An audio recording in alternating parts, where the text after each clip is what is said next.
Hi bro, hi sister, praise lord. இந்த வார்த்தையை கேட்கிற, அதாவது ஆவலோட கேட்டுட்டு இருக்க ஆண்டவர் உங்களை பத்தி என்ன நினைக்கிறாருன்றதை நான் சொல்ல போறேன். இது குறி சொல்றது கிடையாதுங்க. ஆண்டவர் உங்களை பத்தி நினைச்சிட்டு இருக்காரு. நீங்க என்ன நினைக்கிறீங்கன்னு தெரியல, உங்களோட ரூட் பிளான் எப்படி இருக்குன்னு எனக்கு தெரியல. ஆனா உங்களுக்கு ஒரு சூப்பரான ரூட்டை போட்டு உங்களை பத்தி அவர் நினைச்சிருக்க நினைவுகளை தான் இன்னைக்கு பேச போறேன். வார்த்தைக்குள்ள போயிட்டா போயிட நான் பேச நல்லா இருக்காது. ஏசியா தீர்க்கதரிசன புத்தகத்துல 55ஆம் அதிகாரம் 9ஆம் வசனத்துல, பூமியை பார்க்கிலும் வானங்கள் எப்படி உயர்ந்து இருக்கிறதோ அப்படியே உங்கள் வழிகளை பார்க்கிலும் என் வழிகள் அவர் வழிகளும், உங்கள் நினைவுகளை பார்க்கிலும் என் நினைவுகளும் உயர்ந்திருக்கிறது. ஆமென். எத்தனை உயர்ந்திருக்கிறது. ஆமென். எத்தனை பேருக்கு புரியுது பிரதர் சிஸ்டர்? இந்த ரூட்ல போய் அப்படி போனா ஷார்ட் கட்டா, இப்படி போய் அப்படி போலாமா அப்படின்னு சொல்லி நினைக்கலாம்.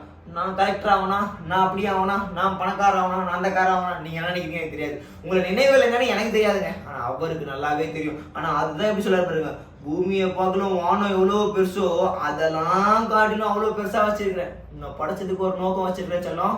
ஓகே, நீ மட்டமா யோசிக்காத. ஓகே, நீ உன்னை குறிச்சு இப்படி போயிடலாம் அப்படி போயிடலாம் எந்த ரூட்டும் போடாத. எல்லாத்தையும் அது வந்து என்கிட்ட கொடுத்துரு.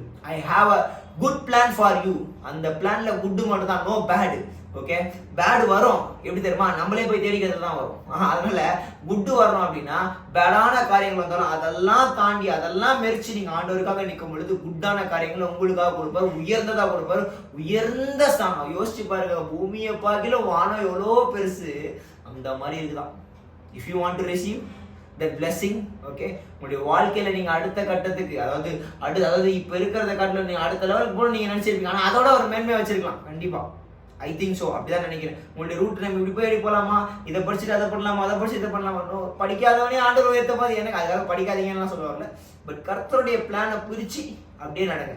வேதத்தை படிங்க, அவரு கூட இருங்க. அவர் உங்களுக்கு வச்சிருக்க பிளான அதி சீக்கிரத்துல தரமாக முடித்து கொடுக்க அவர் அதிக வல்லவராக இருக்கிறார். வேற எதுவும் சொல்றதுக்குள்ள. இதனால் இல்லாம மீண்டும் கர்த்தருக்கு சூத்திரம். ஆமீன். அல்லேலூயா.